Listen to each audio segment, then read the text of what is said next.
Devoted or doormat? That's kind of the story of my life. Of course, I feel guilty because I had a run-in with my mother today. And I always feel guilty when I lose my temper on her. Although she provokes me. She used to complain, "Oh, your father's violent. Your father's violent." He never struck her. He wasn't violent, but he would do the Italian when he got frustrated with her. It's very difficult to talk to someone who gaslights you, even when you're holding up the evidence right in their face. And it won't be like, "Well, you're the one who made me do it." That comes later. First, there's just denial, outright denial.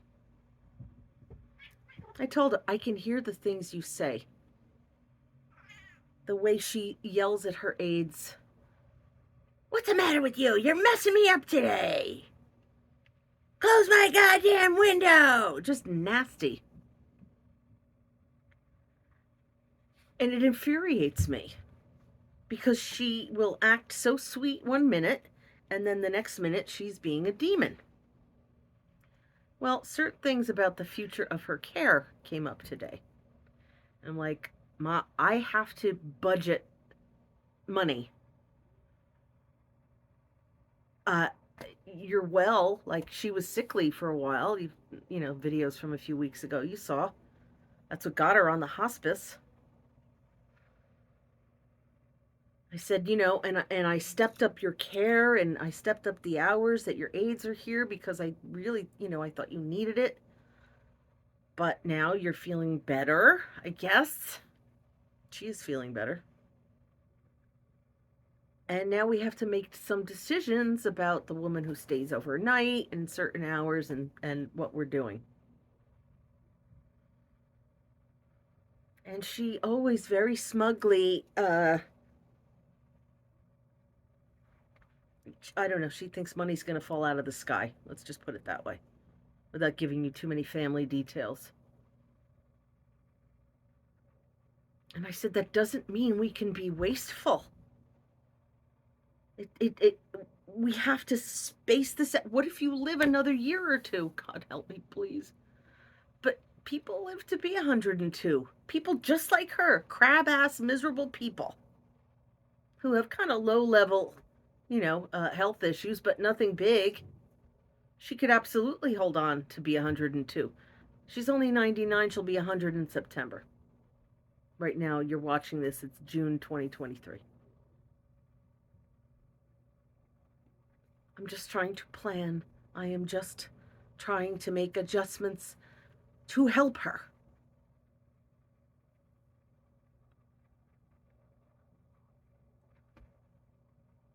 And I don't know how it tumbled into, "Well, I really don't like how you talk to people.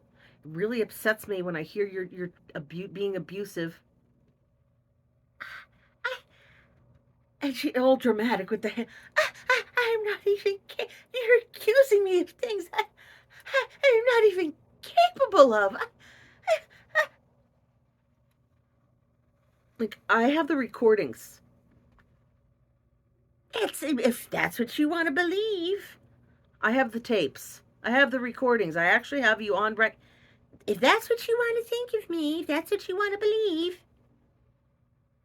You don't have it. I never did that. You're accusing me of things I've never done. She's done this to me all my life, to the point where the gaslighting is so bad, I doubt myself. That I doubt my own mind and my own experience.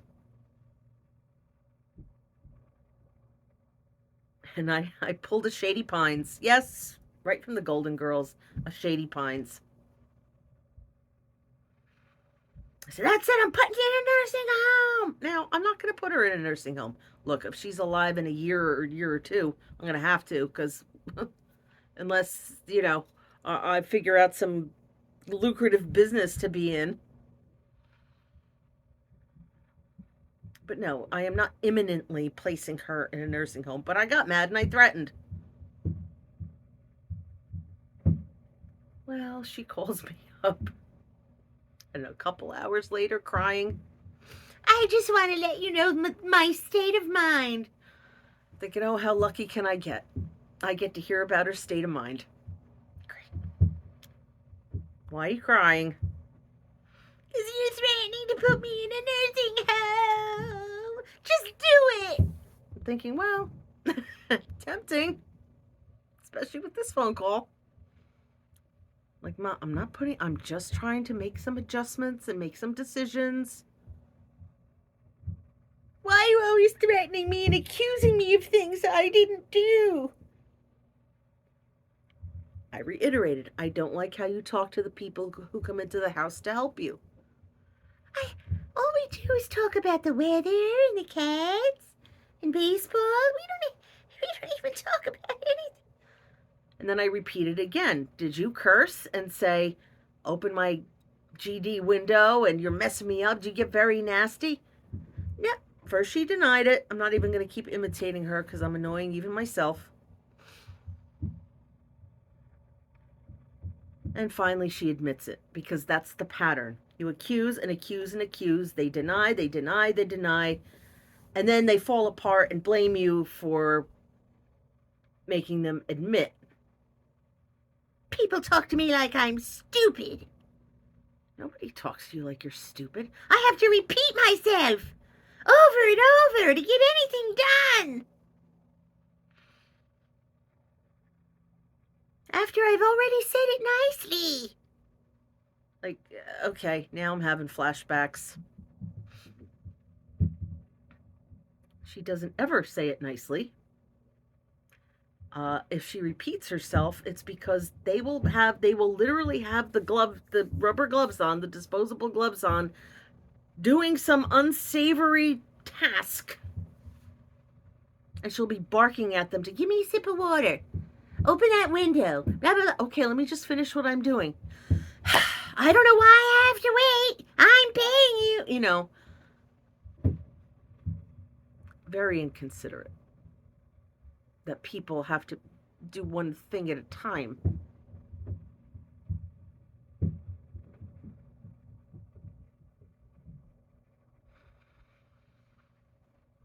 So I had to pause to listen to the noise upstairs. We had words. She claims she has rugs down and that she's not making any excess noise, and I should be nicer to her and be grateful to have such a nice neighbor living upstairs. Cursing was involved, all on my part. Did not keep it cool. I was not a good Christian. I was not a good mindfulness person. I lost it on the girl upstairs. Yeah, so not lost it. We had words. Wasn't too bad. But my nerves are shot. My nerves are shot. Taking care of my mother, my nerves are shot. It's so hard to be doing this. I see, all you do is complain about me and how I do things. No, I never say that. And all the denying and the denying. That's so frustrating. It's like, I actually have film of you do. I don't have film, but like if I said to her, I actually have film of you doing it, she'd still deny it. And this is how I've lived all my life. And so I never feel like I'm on sure footing anywhere in life. Like I never learned what to trust and who to trust. That's not true. I have lovely friends whom I trust. But, I've been betrayed a lot too. When you've been taught and raised to doubt your own eyes and ears. And it's still happening. I have not yet received relief from this woman's barrage of lies and twisting the truth.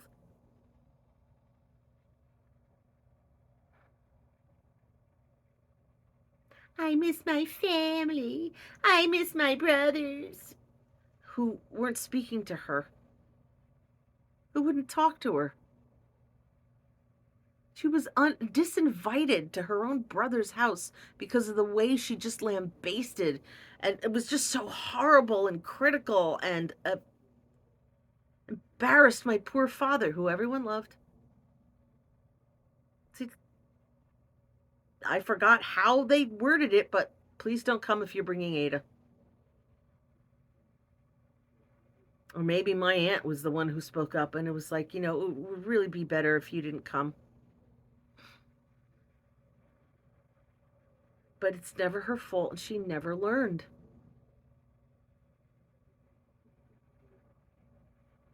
People she's known all her life and she's, a lot of them are dying off. Don't talk to her. They don't call her because all she does is criticize them.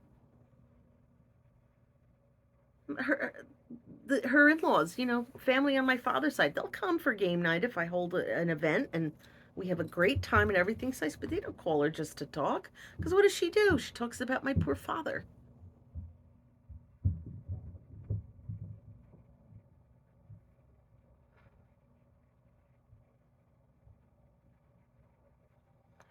So, doormat. Devoted or doormat? Because when she cries, I have compassion for her. I feel sorry for her because I don't think she understands. She has no empathy. Hey, baby, give my keys. She has no empathy. So it's not like she can sense, oh, wow, that person seems upset. I hope it wasn't something I did. There's no self reflection.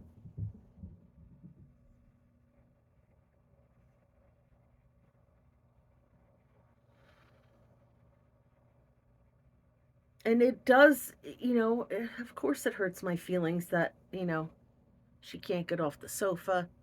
She depends on other people. But I provided the. She's like, I'm lonely. I'm all alone. Like, you're not all alone. How are you all alone? There's people in and out constantly. People I hired and acquired for you. Don't tell me you're all alone. She gets more visitors than most old people who are on their own.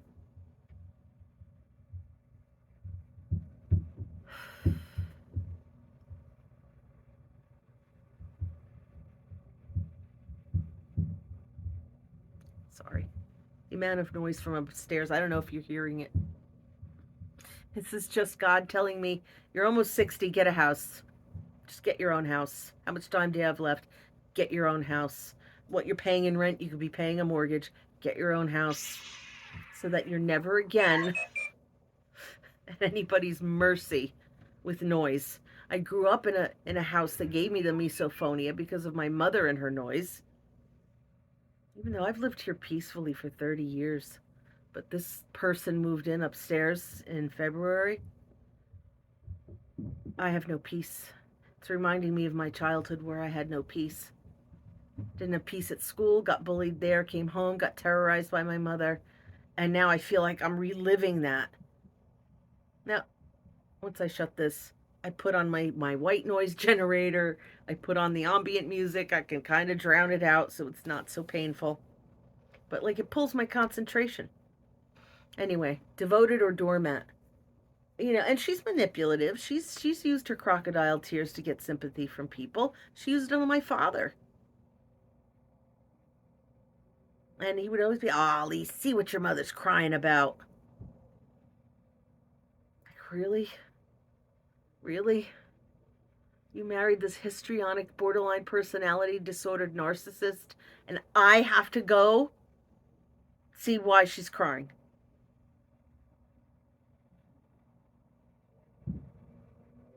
I guess we pick up our crosses daily. My cross is shaped like my mother.